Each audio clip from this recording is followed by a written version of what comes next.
Hello बच्चों, आपका स्वागत है आपके अपने YouTube चैनल सरकारी जॉब में। आज हम कक्षा 6 NCERT में ज्योग्राफी लेंगे। ज्योग्राफी का पहला चैप्टर है हमारा सौरमंडल में पृथ्वी। अब हम देखते हैं इस चैप्टर के अंतर्गत क्या क्या टॉपिक आते हैं। इस वीडियो में हम उन सभी टॉपिक्स को कवर करेंगे। तो सबसे पहले हम देखते हैं, जब सूर्यास्त होता है, सूर्यास्त के बाद में आकाश में हमें कोई कोई चमकता हुआ बिंदु दिखाई देता है। स्टार्टिंग में हमको थोड़े थोड़े चमकते हुए बिंदु दिखाई देते, थोड़े थोड़े पॉइंट्स चमकते हैं। उसके बाद में धीरे धीरे धीरे धीरे उन बिंदुओं की संख्या बढ़ती चली जाती है और पूरा आकाश जगमग करने लगता है। तो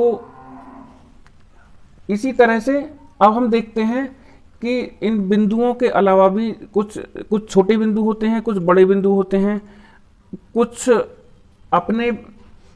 कुछ टिमटिमाते हैं, कुछ नहीं भी टिमटिमाते हैं। इस तरह से दिखाई देते हैं। हमें एक बड़ा सा बिंदु दिखाई देता है जिसे हम चंद्रमा बोलते हैं। तो वो चंद्रमा भी हमें विविध आकृतियों में दिखाई देता है। छोटी मोटी आकृतियां दिखाई देती हैं उसकी, कभी छोटी आकृति में होता है, कभी बड़ी आकृति में दिखाई देता है। तो चंद्रमा जब पूर्ण चंद्रमा दिखाई देता है, हमको पूरा चंद्रमा कंप्लीट दिखाई देता है, तो उसको बोलते हैं हम पूर्णिमा। तो वो रात हमारी पूर्णिमा की रात होती है। लेकिन एक टाइम ऐसा भी आता है कि हमें चंद्रमा आकाश में नहीं दिखाई देता है, तो वो बोलते हैं हम अमावस्या की रात। तो अब चंद्रमा के बारे में हम ये समझे। इसके बाद में हम देखते हैं कि आकाश में अब हम जानना चाहेंगे कि ये होते हैं खगोलीय पिंड। खगोलीय पिंड क्या होते हैं? खगोलीय पिंड जो होते हैं, आकाश में सूर्य, चंद्रमा और अन्य सभी जो भी बिंदु हमें रात्रि के समय दिखाई देते हैं, सूर्य, चंद्रमा और वो सभी बिंदु जो हमें दिखाई देते हैं आकाश में, उन सभी को मिला के हम बोलते हैं खगोलीय पिंड। तो इसके बाद में जो कुछ खगोलीय पिंड काफी बड़े आकार के होते हैं, जिनकी अपनी ऊष्मा और अपना प्रकाश होता है, तो उन्हें अन्य कहीं से ऊष्मा की जरूरत नहीं होती है। तो स्वयं की ऊष्मा होती है और स्वयं का ही प्रकाश होता है। तो ऐसे खगोलीय पिंडों को बोलते हैं हम तारा। सूर्य भी हमारा एक तारा है। अब खगोलीय पिंड के बाद में हम आगे चलते हैं। तो हमारा जो आकाश है, आकाश में इन सभी बिंदुओं से कुछ विविध प्रकार की आकृतियां बनती हैं। इन तारों से ये छोटे बड़े सभी तरह के जो तारे हैं, तो उन सभी से मिलके विविध प्रकार की आकृतियां बनती हैं। तो इन जो आकृतियों को हम बोलते हैं नक्षत्र मंडल। इन आकृतियों को बोलते हैं हम नक्षत्र मंडल, जो विविध प्रकार की आकृतियां हैं। इन आकृतियों में एक आकृति है हमारी बिग बियर। तारों से मिलके ही जो आकृति बन रही है उसको बोलते हैं हम बिग बियर या अर्सा मेजर या बिग बियर। तो ये मैंने इन तारों के समूह को आपस में ज्वाइन कर दिया है। तो इन्होंने जो आकृति बनाई है तारों के समूह ने मिलके, इसको बोलते हैं हम बिग बियर। तो ये बियर की जैसी आकृति, भालू की जैसी आकृति। तो और एक हमारा वो है नक्षत्र मंडल, ये सप्तऋषि मंडल भी हमारा बिग बियर या अर्सा मेजर का ही एक भाग है। जैसे अब देखते हैं सप्तऋषि मंडल कौन सा है। मतलब सप्तऋषि शब्द का मतलब सात तारों का समूह। पहला, दूसरा, तीसरा, चौथा, पांचवा, छठा और सातवां, ये 7 मिलके ये हमारा सप्तऋषि मंडल है। ये इस बिग बियर का ही एक हिस्सा है। अब इसके बाद में हम आगे चलते हैं। इसके बाद हम देखते हैं दिशा निर्धारण। आज हम लोग दिशा का पता ऐसे ही लगा लेते हैं। इंस्ट्रूमेंट भी हमारे पास काफ़ी हैं, लेकिन पहले ज़माने में दिशा का निर्धारण होता था तारों की सहायता से। पहले लोग तारों की मदद से दिशा का निर्धारण करते थे। अब जैसे हमारे पास हमारा ध्रुव तारा है, ध्रुव तारा हमेशा रहता है उत्तर दिशा की तरफ, तो ध्रुव तारे को देखकर वो दिशा का पता लगा लेते थे कि इधर उत्तर दिशा है, उसके अपोजिट में दक्षिण दिशा हो जाएगी और दोनों तरफ, एक तरफ पूरब एक तरफ पश्चिम हो जाएगी। अब अगर ध्रुव तारे की भी स्थिति को हमें जानना हो, ध्रुव तारा जो हमारा सप्तऋषि मंडल है, सप्तऋषि मंडल में क्या होता है कि सप्तऋषि मंडल के जो संकेतक तारे हैं, संकेत करने वाले संकेतक तारों के समूह को आपस में एक काल्पनिक रेखा की सहायता से अगर हम उनको ज्वाइन करते चले जाते हैं, मिलाते चले जाते हैं, तो वो काल्पनिक रेखा लास्ट में जो संकेत करेगी या इंगित करेगी, वो ध्रुव तारे को इंगित करेगी, ध्रुव तारे की तरफ को संकेत करेगी वो। तो इस तरह से हम ध्रुव तारे का भी पता लगा सकते हैं इस बारे में। अब इसके बाद हम देखते हैं ग्रहों के बारे में। जो हमारे ग्रह हैं, तो ग्रह होते हैं, अब ग्रह वो खगोलीय पिंड हैं जो जिनकी अपनी ऊष्मा नहीं होती, जिनका अपना प्रकाश नहीं होता, ऊष्मा प्रकाश उनका अपना नहीं होता। कुल मिला के वो जो प्राप्त करते हैं ऊष्मा और प्रकाश, वो सूर्य से प्राप्त करते हैं, सूर्य से ऊष्मा प्राप्त करते हैं, सूर्य से प्रकाश प्राप्त करते हैं, उनका खुद का नहीं होता है, तो उनको हम बोलते हैं ग्रह। ग्रह शब्द को हम बोलते हैं इंग्लिश में प्लेनेट। ये जो प्लेनेट शब्द है ग्रीक भाषा के, जो ग्रीक लैंग्वेज है, ग्रीक भाषा से लिया गया है और इसको ग्रीक भाषा के प्लेनेटाई से लिया गया, प्लेनेटाई वर्ड से लिया गया ये। तो ग्रीक भाषा का प्लेनेटाई वर्ड है और इस प्लेनेटाई का भी मतलब, इस प्लेनेटाई का मतलब होता है परिभ्रमक, ये होता है परिभ्रमक, या इसको बोलेंगे चारों ओर चक्कर लगाने वाला, चारों ओर चक्कर लगाने वाला।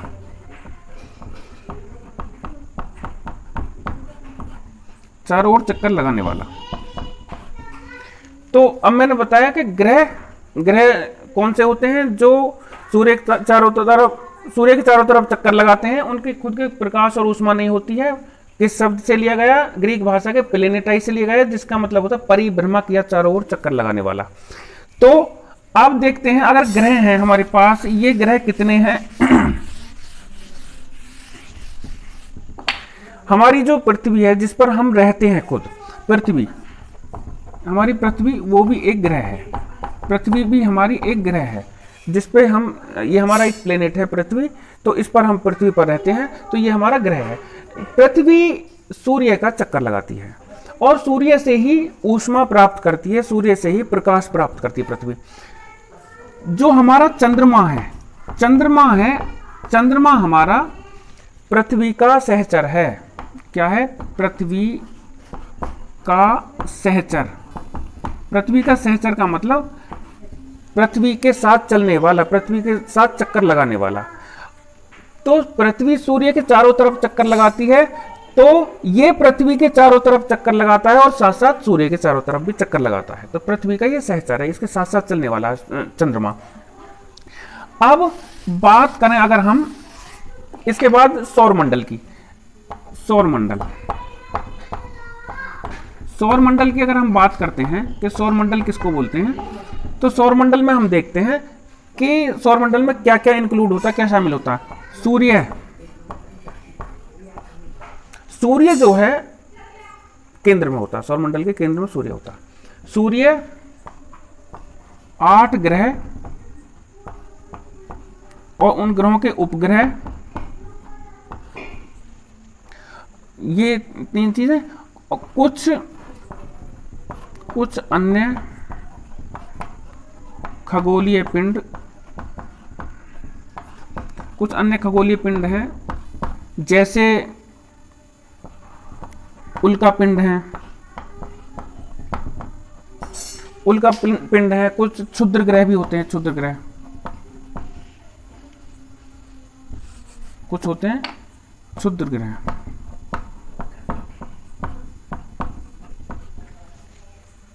अगर इन सबको हम शामिल कर लें तो ये हमारा सौरमंडल बनता है। सौर मंडल, सूर्य, 8 ग्रह, उपग्रह और कुछ और अन्य खगोलीय पिंड हैं, जैसे उल्का पिंड हैं, क्षुद्र ग्रह हैं कुछ, तो इन सब को मिला के हमारा बनता है सौर मंडल। अब सौर मंडल में हम पहले इसके बारे में जानेंगे, थोड़ा सा सूर्य के बारे में।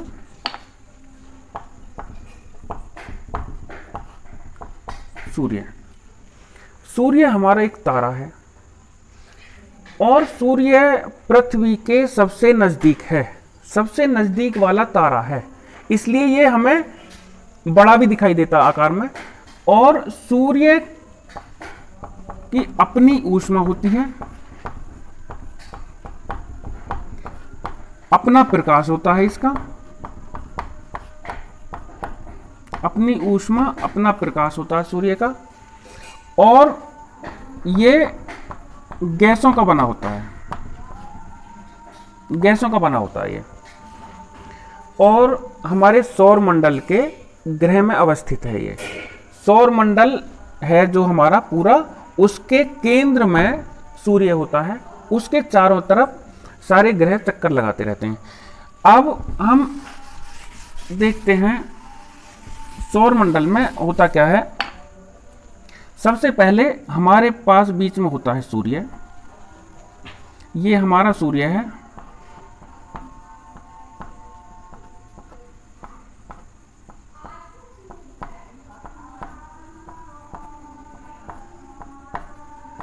ये सूर्य है, सूर्य केंद्र में स्थित हो गया। इसके बाद में जो ग्रह चक्कर लगा रहे हैं इसके, तो वो है सबसे पहले क्या है ये देखेंगे।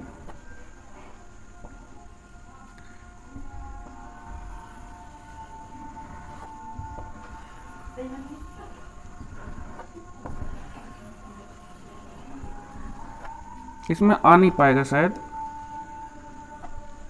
ये 8 ग्रह हमको शो करने थे, लेकिन नहीं आएगा तो मैं ऐसे ही बता दूंगा।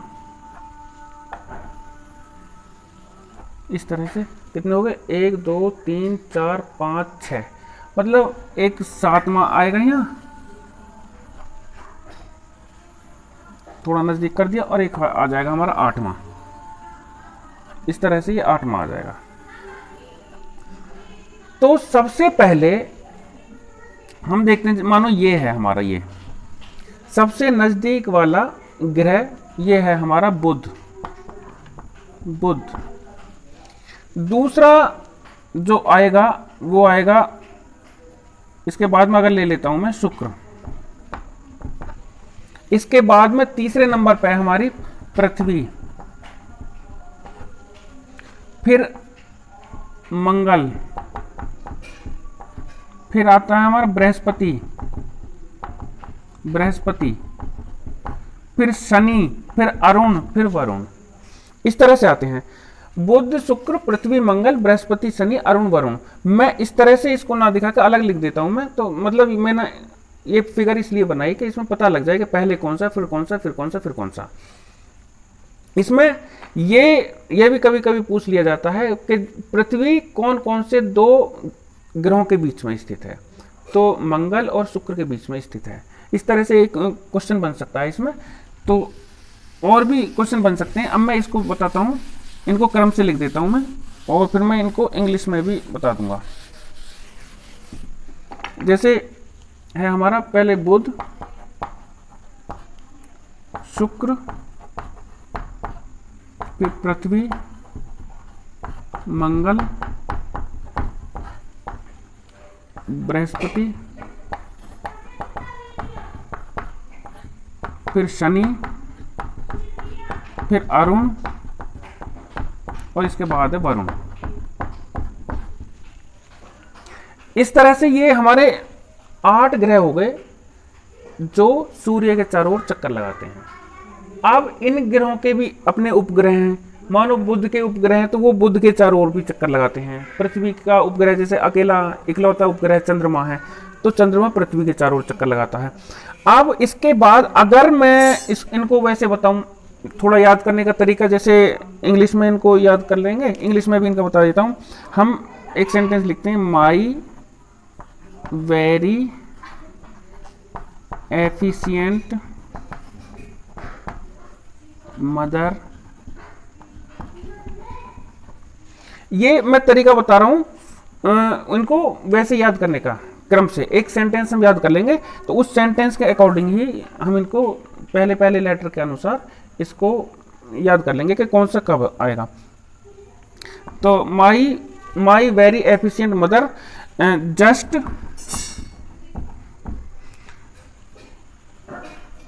Served us nuts. तो 3 4 5 6 7 8, हाँ। My very efficient mother just served us nuts. तो इसमें हम क्या करेंगे, एक सेंटेंस हमने याद कर लिया, इस सेंटेंस के अकॉर्डिंग हम देखेंगे पहले क्या है, फिर क्या है, फिर क्या है, फिर क्या है। तो इस तरह से इनको हम क्रम से देख सकते हैं। थोड़ा बंद करिए। एम से मरकरी, वी से वीनस, ये अर्थ है, ये मार्स है, ये जुपिटर है, ये सैटर्न है, यूरेनस है और ये नेपच्यून है। तो इस तरह से हमने इनका क्रम याद कर लिया। तो इनको हम वैसे हिंदी में याद करना चाहो तो बुध शुक्र पृथ्वी मंगल बृहस्पति शनि अरुण वरुण, इस तरह से हम याद कर सकते हैं। इसके बाद में देखते हैं हम आगे का टॉपिक।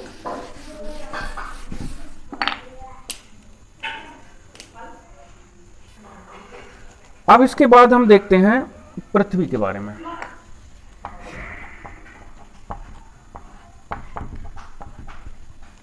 पृथ्वी जिस पर हमारा निवास स्थान है, सभी लोगों का, सभी वास करते हैं जिस पर, पृथ्वी पर जीवन के लिए अनुकूल परिस्थिति पाई जाती है। पृथ्वी पर अनुकूल है, हमारे रहने के अनुकूल है पृथ्वी। इसका वायुमंडल और सब कुछ देखा जाए, पानी की सुविधा सब कुछ देखते हुए पृथ्वी पर हम आराम से रह सकते हैं। रहने के लिए अनुकूल परिस्थिति हमारी पृथ्वी पर पाई जाती है। हमारी जो पृथ्वी है, पृथ्वी पर लगभग 3/4 3/4 पर पानी है और लगभग 1/4 भाग में इसमें क्या है, रहने के लिए अनुकूल स्थिति जो हमारी देखा जाए, भूमि जो है, भूमि वो 1/4 भाग पे है और जल 3/4 पे है, इतने पे जल है। अब इसके बाद हम अगर देखें, ये पृथ्वी है, पृथ्वी पर जब इतने सारे भाग पे जल है, लगभग 3/4 भाग पे जल ही जल है, तो अगर हम इसको अन्य ग्रहों से देखते हैं तो ये नीली दिखाई देती है, नीली, ये हमारी ब्लू कलर में दिखाई देती है। तो ब्लू कलर में इसलिए दिखाई देती है कि पानी की अधिकता के कारण, इसमें पानी की बहुत अधिकता है, इस वजह से ये नीली दिखाई देती है। अब इसको इसलिए हम नीला ग्रह भी बोलते हैं, पृथ्वी को नीला ग्रह भी बोला जाता है। अब इससे नेक्स्ट हम देखते हैं थोड़ा सा चंद्रमा के बारे में। चंद्रमा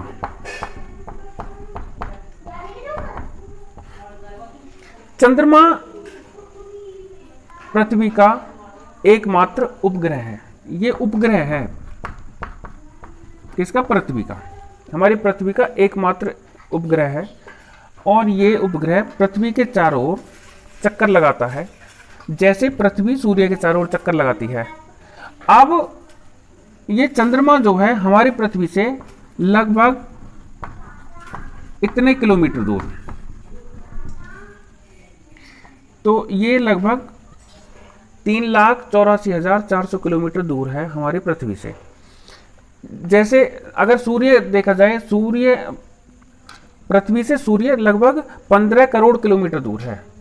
सूर्य और पृथ्वी,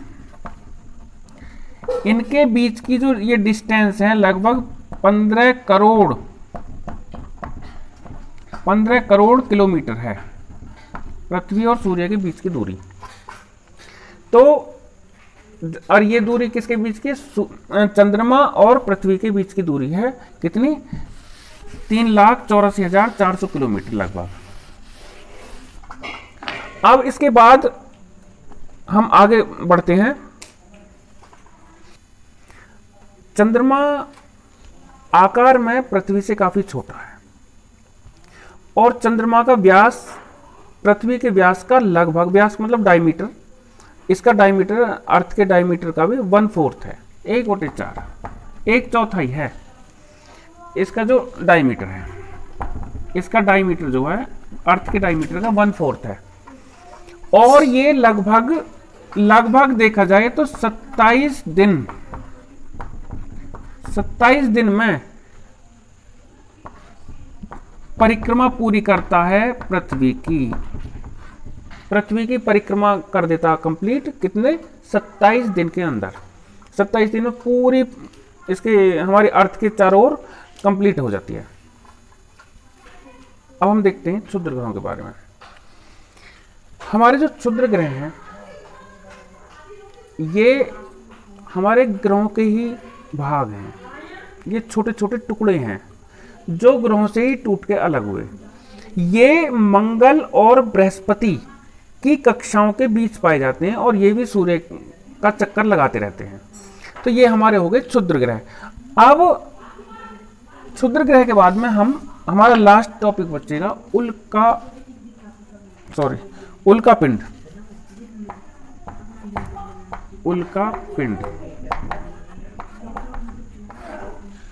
जो हमारे उल्का पिंड हैं ये पत्थर के छोटे छोटे टुकड़े हैं, पत्थर के छोटे टुकड़ों से मिलके ये उल्का पिंड जो हैं सूर्य के चारों ओर ये भी चक्कर लगाते रहते हैं।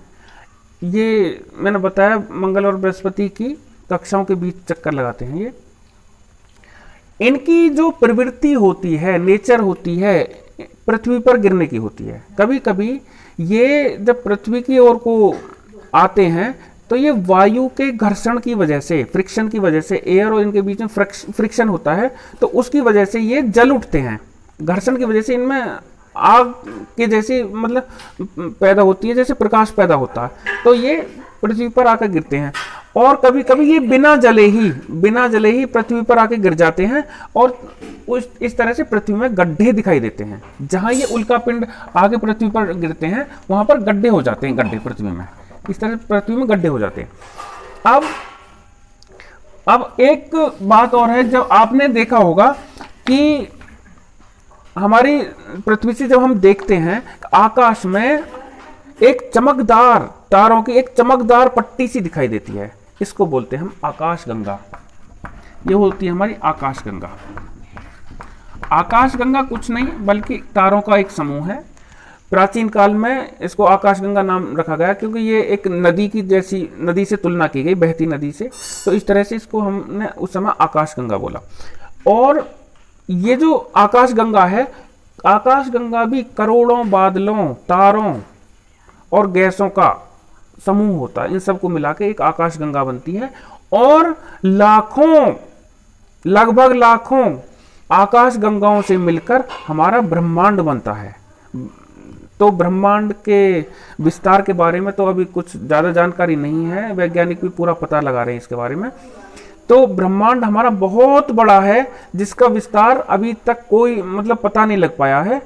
तो आज का टॉपिक हमारा यहीं खत्म होता है। इसके बाद हम इसके जो प्रश्न उत्तर है उनके बारे में थोड़ा सा चर्चा करेंगे अगले टॉपिक में, अगली वीडियो में।